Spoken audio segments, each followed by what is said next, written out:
The first frost of October had kissed the windows of our new home, leaving behind delicate, feathery patterns that Lily traced with her fingertip.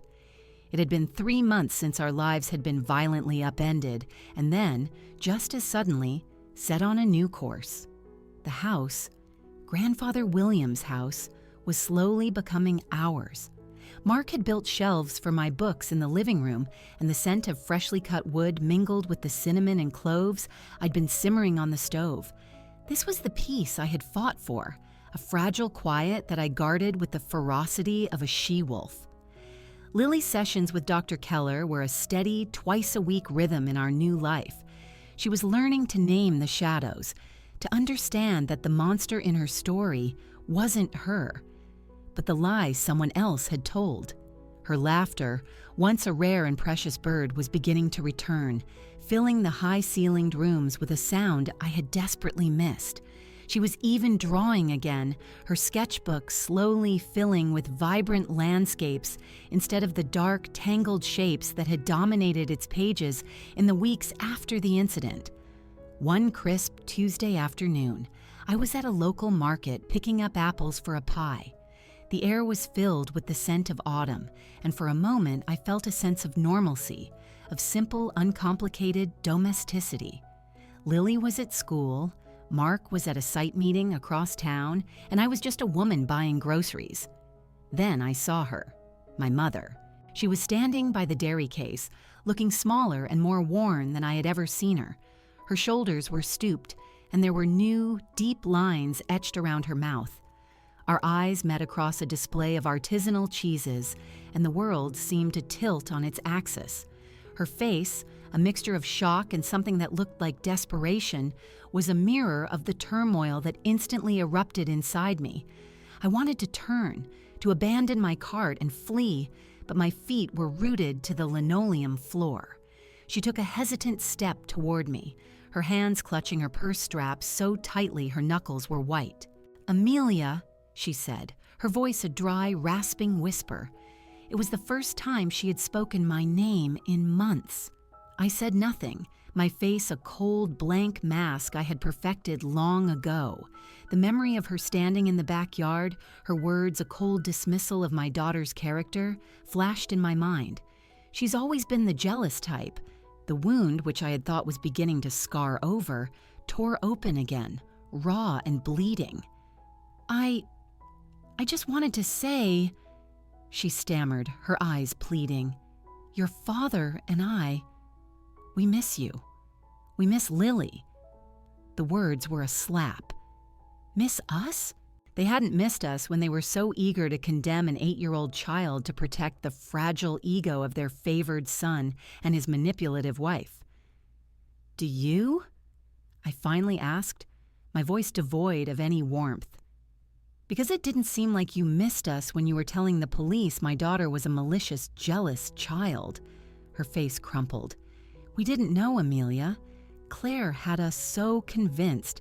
She was so hysterical." "She was a liar," I cut in, my voice sharp and low, "and you chose to believe her. You chose to believe the worst of your own granddaughter. You've known Lily her entire life. You know her heart. And you still chose to stand with a near stranger and throw my daughter to the wolves. So don't you dare stand here in the dairy aisle and tell me you miss us."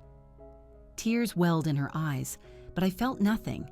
The part of me that would have once rushed to comfort her was gone, burned away by the fire of her betrayal. "David left her," she blurted out, the words tumbling out in a rush of misery. "He packed a bag a month ago and just left. He said he couldn't even look at her anymore, not after what she did. She's all alone with the baby, and we have to help her."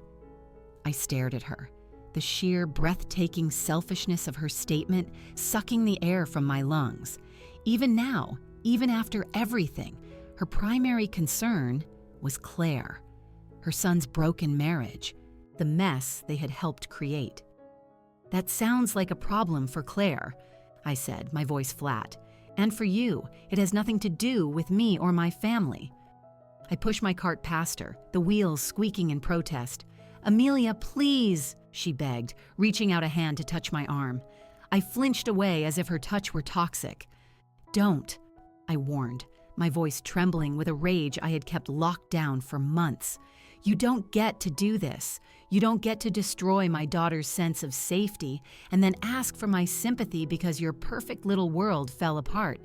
You made your choice. Now live with it." I left her standing there, a solitary, weeping figure among the brightly packaged yogurts and milk cartons. My heart was hammering against my ribs, and my hands were shaking so badly I could barely steer the cart. I paid for the apples, my movements stiff and automatic, and walked out into the cold, clean air, gasping for breath as if I had been holding it for months. When I got home, the house was quiet. I put the groceries away, my mind replaying the encounter over and over. The sight of her tears hadn't moved me to pity, only to a cold, hard certainty. The door I had closed on that part of my family needed to be bolted and barred, for Lily's sake, for my own.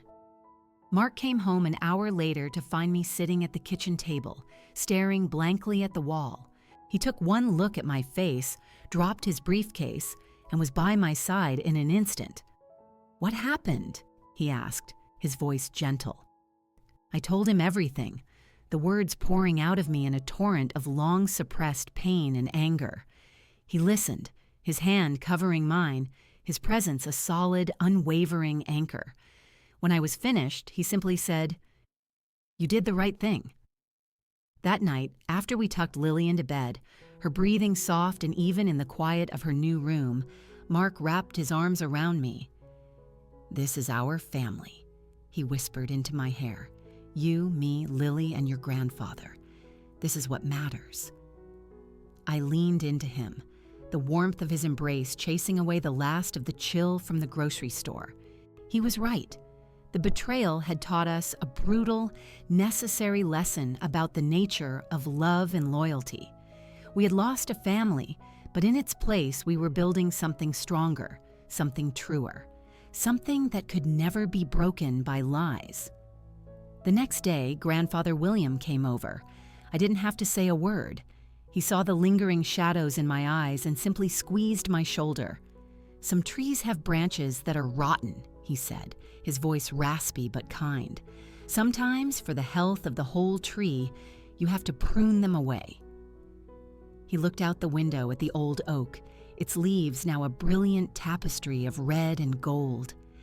"It hurts to do it, but it lets the strong branches grow toward the sun." I nodded, a lump forming in my throat. He understood. He had always understood. We sat in comfortable silence, watching Lily play on the swing, her small form arcing back and forth, higher and higher, a tiny, resilient pendulum swinging steadily toward the light. The path forward was still uncertain, and the scars of our past were a part of our story now. But for the first time, I felt a deep, abiding sense of peace. We were home. We were safe. And we were together. The rest was just noise. A few weeks later, a letter arrived. It was addressed to me in my father's spidery, unfamiliar handwriting. I held it for a long time, the thin paper feeling heavy with the weight of unspoken words and broken bonds. Mark saw me staring at it, his expression questioning. "You don't have to read it," he said softly. I knew he was right. I could have thrown it away unopened and let it burn with the rest of the trash. It would have been the easier choice, the self-protective choice. But my grandfather's words about pruning branches echoed in my mind. Pruning required a clean cut, a decisive action. Ignoring the letter felt like letting the rot linger. With a deep breath, I slit the envelope open. The letter was short, only a few paragraphs long. It wasn't an apology, not really. It was a justification, a sad, rambling explanation of their fear, their confusion, and their misplaced loyalty to David. He wrote of their shame, of the emptiness in their own home, of how my mother cried most nights. He didn't ask for forgiveness, not directly. Instead, he asked if he could see Lily, just once. "We know we don't deserve it," he wrote, but we are her grandparents." The words hung in the air, a desperate, pathetic plea. They were her grandparents, but they had failed at the most fundamental duty of that title: to protect. I read the letter twice, then folded it neatly and placed it on the counter. The rage I had felt in the market was gone, replaced by a profound and weary sadness. They didn't get it. They still didn't truly understand the depth of the wound they had inflicted. They saw the consequences, our absence, their loneliness, but they refused to look at the cause. They wanted to see Lily not for her sake, but for theirs. They wanted to soothe their own guilty consciences. That evening, I sat down and wrote a reply. It was even shorter than his. "Lily is healing," I wrote. "Her peace and her sense of security are the only things that matter to me right now. Your presence in her life would threaten that. She is happy and she is safe. That will have to be enough for you. Goodbye." I sealed the envelope without a moment's hesitation. It wasn't an act of revenge. It was an act of preservation. It was the final clean cut. As I dropped the letter into the mailbox at the end of our driveway, a light snow began to fall, the first of the season. The delicate flakes swirled in the twilight, blanketing the world in a fresh, clean layer of white. It felt like a new beginning. When I came back inside, the house was warm and filled with the scent of roasting chicken. Lily was showing Mark a picture she had drawn. A bright, smiling sun shining down on our house, with 4 stick figures holding hands in the yard. Me, him, her, and Grandfather William. My heart ached with a love so fierce, it was almost painful. This was my world. This was my everything. The ghosts of our old life would always be there, but they no longer had the power to haunt us. We had faced the storm and emerged not unscathed but whole, and that was more than enough.